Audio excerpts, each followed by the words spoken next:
You might as well be a serial killer. You do kind of look like one.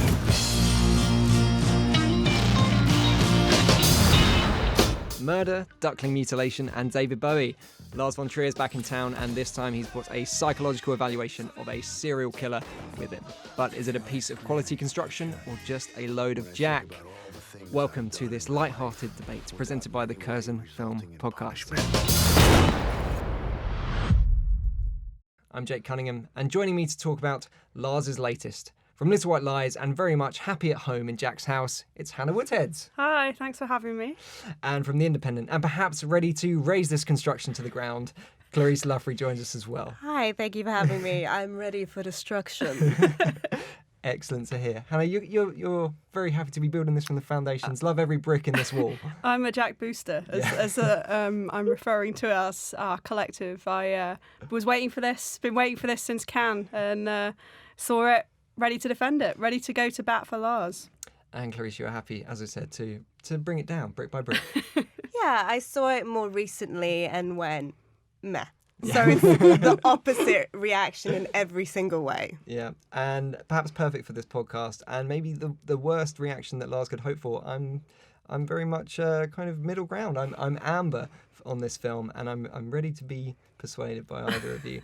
Normally on this show we trying to champion the quality, independent highlights of the week, so it's not often that I get to swing both ways on a film, so I'm excited to delve into this one. But first of all, before we talk about Jack, maybe let's talk about Lars von Trier and his career up to this point. Hannah, were you excited? Did you have high expectations? What did you like beforehand? What did you dislike about Lars? I'm a von Trier apologist. Not for him as a person. I think he has his own problems. But I like Nymphomaniac. I'm one of those people. I like Melancholia. I've been following his career kind of since I got into films. And I was, the second it was announced, I was like, this is up my alley. I'm a serial killer film enthusiast. I was going to say serial killer enthusiast. No. And I love Matt Dillon. It's nice to see Matt Dillon getting a good role after all those years of terrible films, including Herbie, Fully Loaded. This was like tailor-made for me. And as a critic, you don't want to prejudge a film and go in like, I'm going to love this. But I did go in like, I'm going to love this. And I was happy to prove him right. Okay. Clarisse, yourself? I think I went in with actual no real expectation because I'm very mixed on Lars von Trier.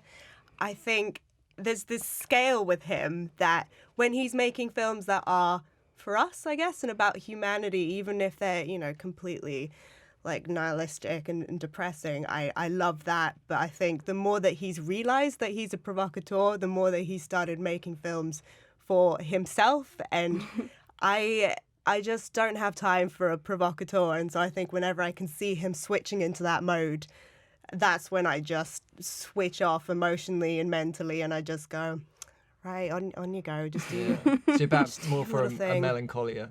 Yeah, Lars. so that's the thing. I love Breaking the Waves and I love Melancholia. Those are my Lars von Trier movies. Now, I can tell by your expression that you think it's a bad thing that I don't have my police badge on me. Right. Well, I'm here to tell you that it's a good thing. So the titular Jack, as Hannah, you've already mentioned, you're a serial killer fan. Sorry, no, not that serial killer movie fan. I've got to make the distinction to the viewers and the listeners that I'm not a fan of serial killers. Now, I think it's not a coincidence that serial killers or like murder shows, podcasts, they're huge at the moment, and maybe Lars is buying into a subject that he knows is going to instantly get people to grapple with. I'm thinking Making a Murderer, S-Town Serial, these types of programs across many areas of the media, and is it a worthwhile thing to explore? Like, is he making a new comment on the serial killer genre? Is it a genre? I mean, the first thing that you have to kind of accept about this film is that it's not a film about serial killers. It's a film about filmmakers, and I had the pleasure of having a chat about this with Lars, and he said he's not a serial killer guy. He doesn't buy into this genre. He did call it a genre. He said that he wasn't really interested in it until he got married and then he got married again, and his wives were interested in serial killers. And he said, and this is what I find interesting doing this podcast with Clarisse, is that he said it's a female thing, like women are obsessed with serial killers. And I kind of dispute that. I think that if you look at the kind of breakdown of who's watching these programs, who's buying these books, it probably is more of an even split. But for me, I think it goes back even further than the kind of podcast boom that we've seen in the TV with David Fincher's Mindhunter, and that I think we're fascinated by the idea of something that is so different from our societal feelings around death and murder, and it's a safe kind of danger, a safe exploration watching a film about it or reading a book or listening to a podcast. You can remove yourself from it. And I think maybe one of the things that for me this film brings to the surface is that you can't disassociate from it. It is so kind of brutal and you can't switch off. You've been forced the whole time to really get into it. There's no cutaway from the violence in this. It is like sit there and look at it. It's kind of Clockwork Orange style, like pin your eyes open violence. And it's almost using that violence and the topic as an access point to talk about other things as well. I mean, you mentioned this isn't a film about serial killers, it's a film about filmmakers, and I was maybe going to go into that a bit later, trying to separate the plot of the film and walking Lars von Trier. No. But I think that's the conversation that everyone's having about this film, that Jack has almost become a sideline character and everyone is talking about Lars von Trier as the main character of this film. Clarisse, I know that for you is not something that that really should have happened. Yeah, I think, because I have to admit, I'm also kind of what are we calling it? A serial killer, not enthusiast. And, just a, I was going to say fan. Fan's worse. Yeah, I'll just be straight with it. I'm quite a morbid person. Yeah. I'm a very morbid person, and so I think films about serial killers are always quite attractive. I really loved My Friend Dharma, which was from earlier this year. Yes. Yeah. Time is passing so quickly. And so I think part of that disappointment almost was that you go into a film about a serial killer and then you're like, this is not about a serial killer at all. I think the only reason that the character is a serial killer, that he's made that decision, is because he's very interested in the idea of predator and prey, because we saw that in Nymphomaniac with that idea of the jaguar, and I don't know what it had in its mouth, but you see that recurring image of the jaguar with the prey in its mouth. And so here he's thinking, right, what is the human equivalent of the jaguar in society? And it's a serial killer, I guess. So, that's the most extreme version of it.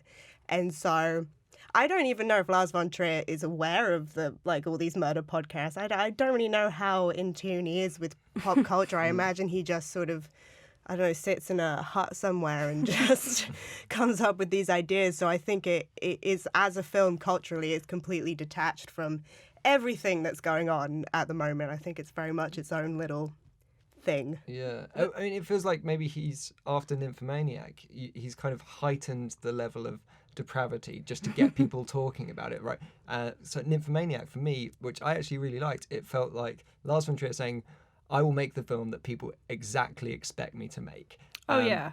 Big time. I mean, the advertising campaign, especially coming off the back of his persona non grata status, Nymphomaniac was kind of him like going, you want Lars von Trier? I'll give you Lars von Trier. And I think this film's feels much less like him trying to be provocative than Nymphomaniac did to me. Oh, I don't. Right, yeah. I felt like it was trying. Really? Right, like you haven't had enough. Yeah, it's him going the next step, being like, "Oh, you thought you were upset by that." He's gasped on knowing. Yeah, I'm gonna cast myself, because I guess we've not said this explicitly, but Lars von Trier is Jack. They are interchangeable, and so I think that for him is the ultimate provocation, is to go, yeah, I'm a cinematic serial killer. I'm gonna come and get you. So I think, for me, this film is just the natural progression. It's step 2 to Nymphomaniac. I don't know what step 3 is. I'm kind of scared of step 3. For me, I think on-screen violence is always a metaphor. So I don't think I've ever really been in a position where I've seen a film where I've gone, it's too violent, I don't like it. I think for me, when I find violence upsetting, it's when it's what it represents. It's when the thing that the violence represents is something horrifying or something really, I don't know, disturbing. What Yeah, I'd like to talk about how the violence is represented in the film, because I think what is very interesting, and going back to the serial killers programming that we've already talked about, is there are acts that Jack performs in this that made me think of the show Hannibal, and the way that show treats the kind of desecration of body parts and the destruction and consumption of them is extremely kind of fetishized and pornographic in a way. And the way that Jack deals with stuff like that is not at all in that way. I don't think Lars is saying, look how cool this act is. I don't think Jack is not a cool guy. Whereas in so many other serial killer programs or films, the serial killer is often quite a slick operator. Yeah, Mads Mikkelsen is extremely cool. Yeah. But no, I agree completely. I think that that's the thing that I like about, well, one of the things, obviously. Lars knows that Jack is a loser.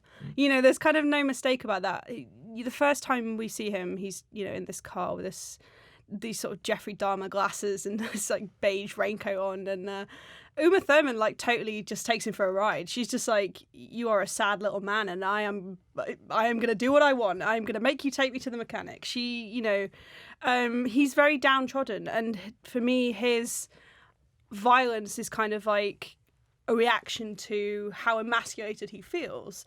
And it was hard for me to think that it was inherently misogynistic watching this, which is one of the kind of overarching critiques, because I think that Lars is very acutely aware that this isn't acceptable. This isn't normal, this isn't right. And I guess it's the way we would diverge here is this metaphor like worthwhile? This kind of like, you know, this path he's taking us down. Because it's one thing to say, oh, you know, men shouldn't kill women, but what's Lars getting at here? You can't just show it and then, you know, infer from that. Am I making sense? No, I agree, and I'm never quite sure whether we should put the label, oh, Lars von Trier is misogynistic. I always kind of struggle with that, because he obviously is so horrified by the world that I think the treatment of women is going to be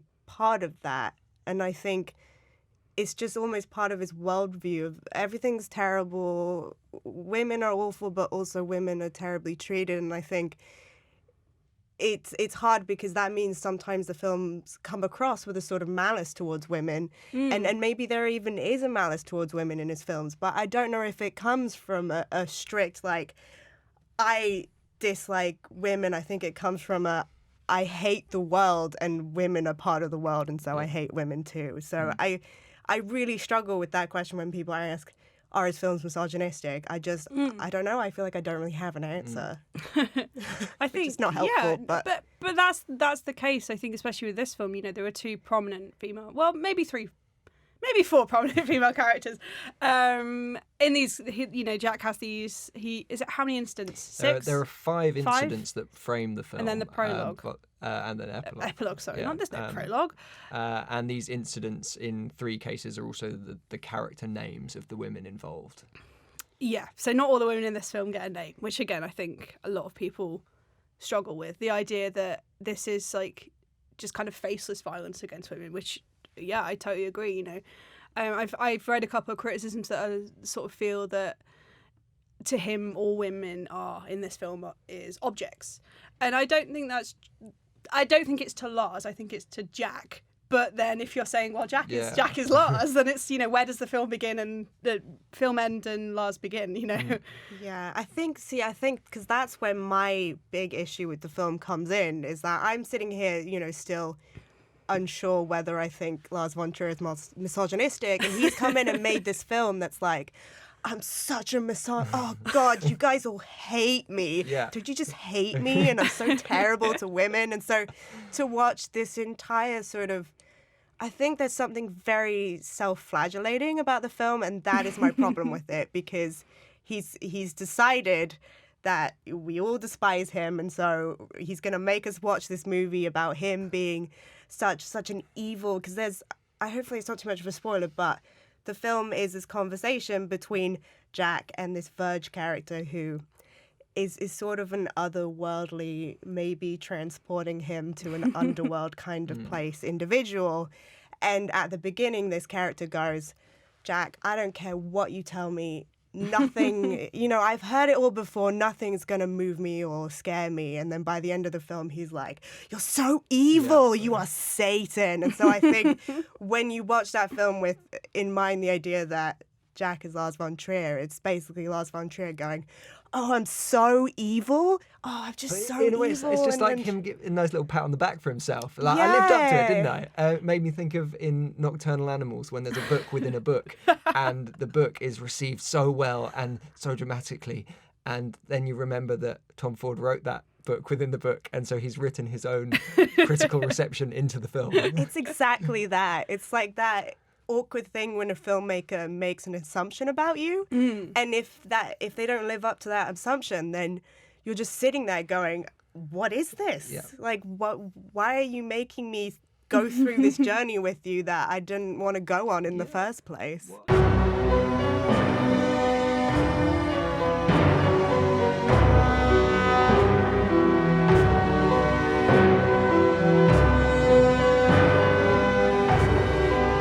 Bruno Ganz is like the unsung hero of this film. He has this very flat German voice, and he's just like, oh, Jack, you really are an evil man. And it's so beautiful because I think you can totally read it, like Clarisse said, as this kind of like him getting progressively more disgusted. And he says, towards the end, he kind of says something like, you really are a sick man or something. But to me, it sounded so sarcastic and so, oh, you think you're something, don't you? You really think you're something. I don't want to spoil it, but the epilogue is so, like, bitingly sarcastic to me that it became increasingly obvious that Jack is... I think I said this in my review. He's like a sad, strange little man, and I'm quoting Toy Story now. He's a sad, strange little man, and he has my pity, because he does something that is such a perfect. I can't think of a better way to illustrate male hubris than the way this film ends. It is such a kind of biting. Like, this is a man who will literally think so much of himself. He will do the ultimate kind of like something you would really, really have to have a total disconnection between who you are and what reality is to do. And I think maybe that's why I really connected to this film, is that I think it's Lars saying, yeah, I'm a bit of a bastard and I don't really know what to do about it. But again, if you're kind of sick of that and sick of Lars as an entity, the Lars von Trier show, which is what this film could have been subtitled, fair enough, totally fair. I can understand the fatigue. He is an exhausting filmmaker. Yeah. That he is constantly not only putting his audiences through a film, but through himself. And when you look at there's a bit in this film, and I'm sure that we can talk about this because everyone has talked about it, where he puts his own films in the film. Yeah. And he does there's a lot of montage, a lot of quick cut to cultural images and cultural iconography, because I've already said it's a film about filmmaking, it's a film about art, it's a film about the film as an object. And it's so kind of self-aware in that way. I can totally understand why people would be like, I just want Lars to make a film that is a film and a story and not a film that is actually something else. Yeah, I think something that we briefly mentioned about Nymphomaniac, since Melancholia, he is very much more openly opened up a dialogue with audiences within the film. So in Nymphomaniac, you've got the Stellan Skarsgård character who, in that film, he's willing to listen. He is presented at the start of it as quite an open character who at times is sympathetic, but maybe come the end of it will turn on Lars. And I think that's him viewing us, the audience or critics, that we might be open to something, but eventually we will savage it.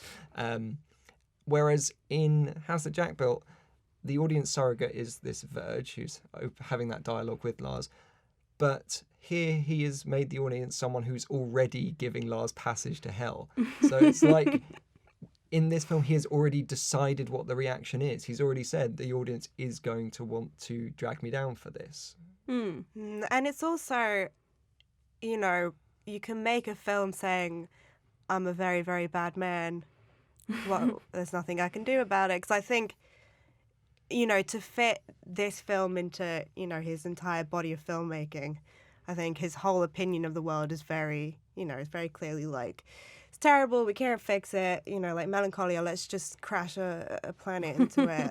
It's just awful, I don't want to deal with it. And so I think maybe I'm viewing the film through that lens, but the ending for me was very much, I'm a terrible man, there's nothing I can do about it, guess I'm just gonna... It's like when like a boyfriend will break up with somebody by saying, I'm just so messed up, I'm just such a messed up guy, and like, you deserve better than me. I think that is the film for me. It's that boyfriend giving that whole speech, and then they walk off and you go, well, are you going to do anything about it?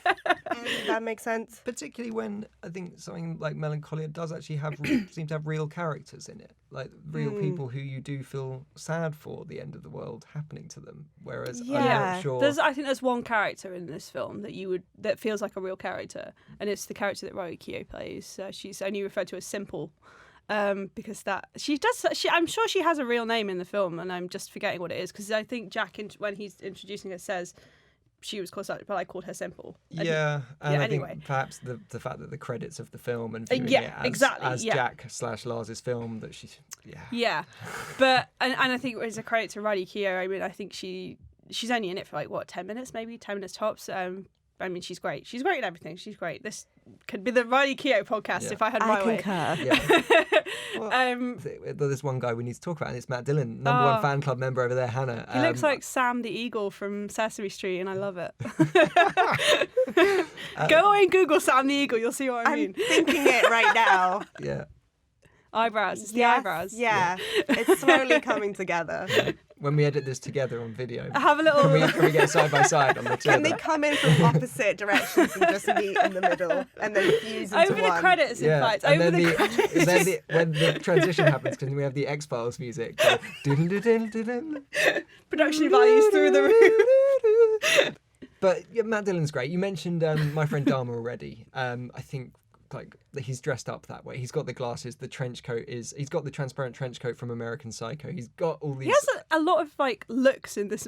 He is serving looks. Yeah. He goes through a lot of. I mean, this is set over 20 years, so he's obviously going to go through like some transitions, I guess, in that period. But yeah, when we start out, he's very much at the beginning of his career. Oh, a horrible word. He's on the beginning of his journey to the ultimate kind of the house that he will build, and he looks kind of like, like a bank account, like a tax inspector or something. He's very like, you wouldn't look at him twice. But then we see him later on, and when he's with Riley Keough, for example, he's affected this limp. Which serial killer was it who did this? Dennis Nilsson, is that it? It might be Dennis Nilsson. He affected a limp to convince women that he was not a threat to them, basically, which is kind of what Jack does in this section. He's affected a limp, and he looks quite handsome, I think, actually. He's got, kind of like a leather jacket, and, his very much reminiscent of what he used to look like in the kind of 80s, like a heartthrob, I guess. And it's interesting to me the transformation we see him undergo from how he looks at the beginning to how he looks by the end of the film. Yeah. Well, I think there's definitely that change in his physical demeanour, but I think in the performance that really develops across his kind of levels of satisfaction or comfort within this realm of becoming a killer. At the start of the film, he's quite jittery. He's not got much confidence. He's kind of sits back in himself a lot. But by the time we get to Simple's when he's interaction, he's got a lot more bravado about him. Yeah, he goes kind of from a Jeffrey Dahmer to a Richard Ramirez on the scale of serial killers. That's what it is. Which I guess, I don't know, does that bring it back to the Lars von Trier thing? Is that, it's Lars von Trier coming to the acceptance of like, yeah, I'm bad. I'm sorry, I'll keep coming back to it's just going to keep coming back to this point of him going, yeah, I'm bad. When I spoke to Lars about the film, I asked him about OCD, because Lars has OCD and Jack has OCD, and there's a whole segment dedicated to him, a murder, which kind of is hampered by his OCD, shall we say, and his compulsions. And as the film goes on, we see the OCD becoming less of an issue to Jack, because he tempers it by focusing on something else, which is killing people. And I talked to Lars about this, and I said, it's interesting to me that you would choose to... in fact, there's a line in the film, how funny, a killer with OCD. And Lars said, if we are to take the metaphor that this is about filmmaking, that for him, filmmaking is his murder, he said that making films for him helps his OCD. And as we noticed in the film, like the more Lars kills, the more Jack kills, the better he becomes at managing his OCD. I think for Lars, the more films he makes, the better he feels about his OCD. Do you have my tea? I'm not gonna take some random pills. I really think I deserve better than this. One thing that ultimately was quite damning, maybe for me by the end of it, was that actually I wasn't that shocked by it all. I do agree. It was almost given with that makes the shock even. Is that more shock that I'm not as shocked? Because it's been been spoken about in such way. I was expecting to come out, I don't know, like being sick or something because of what I've seen.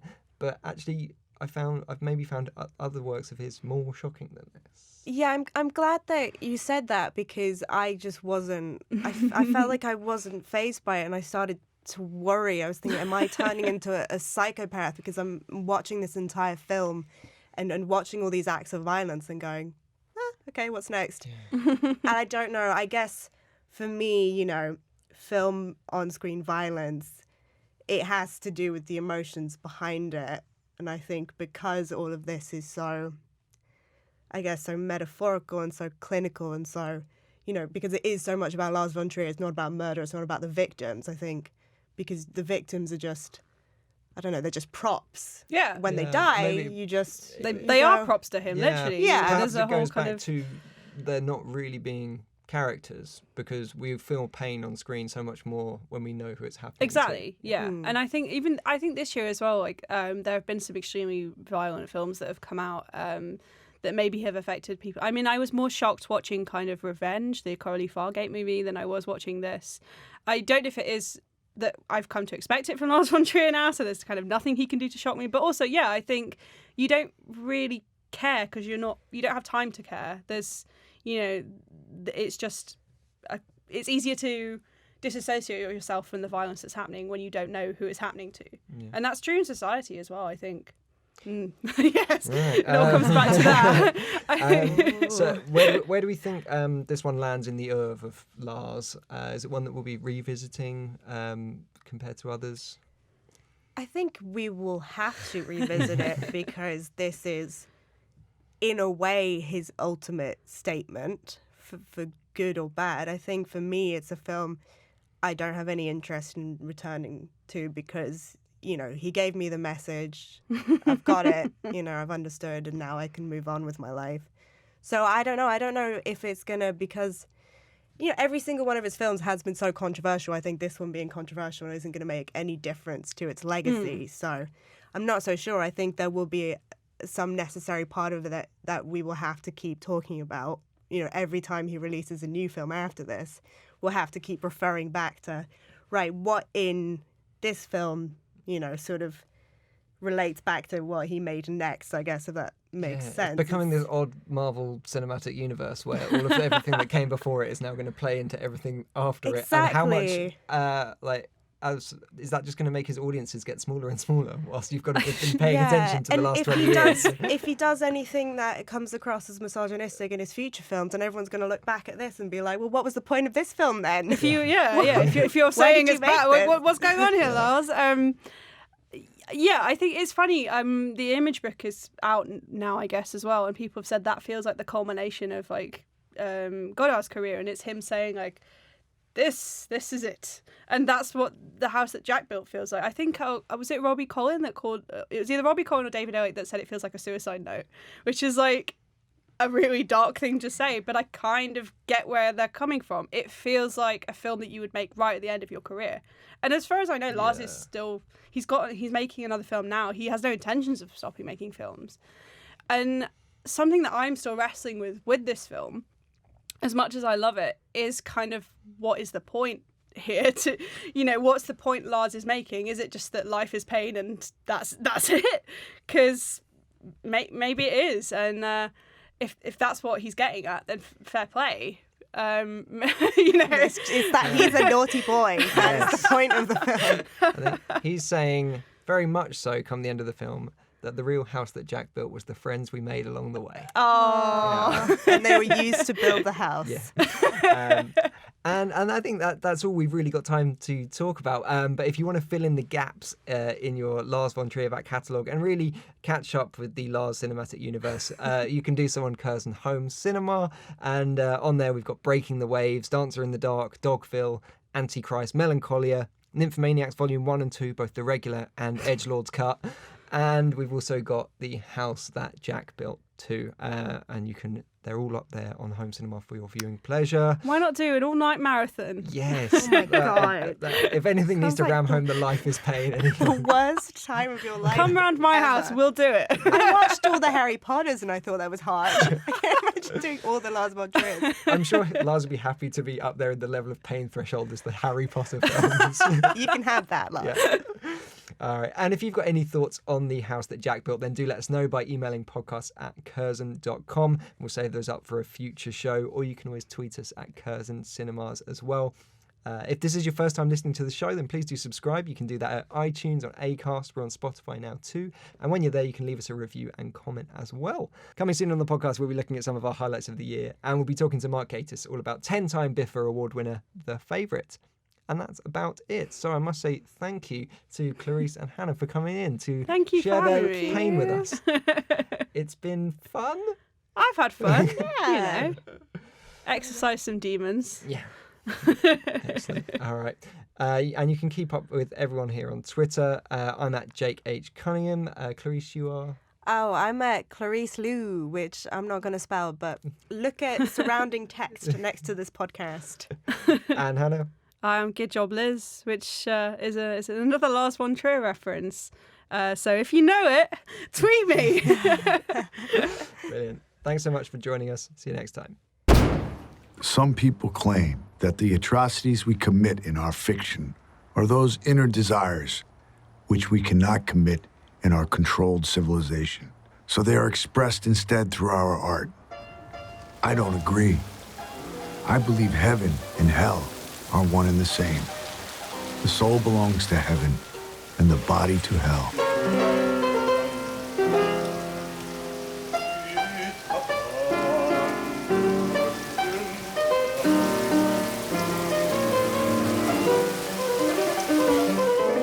When I think about all the things I've done in my life without in any way resulting in punishment,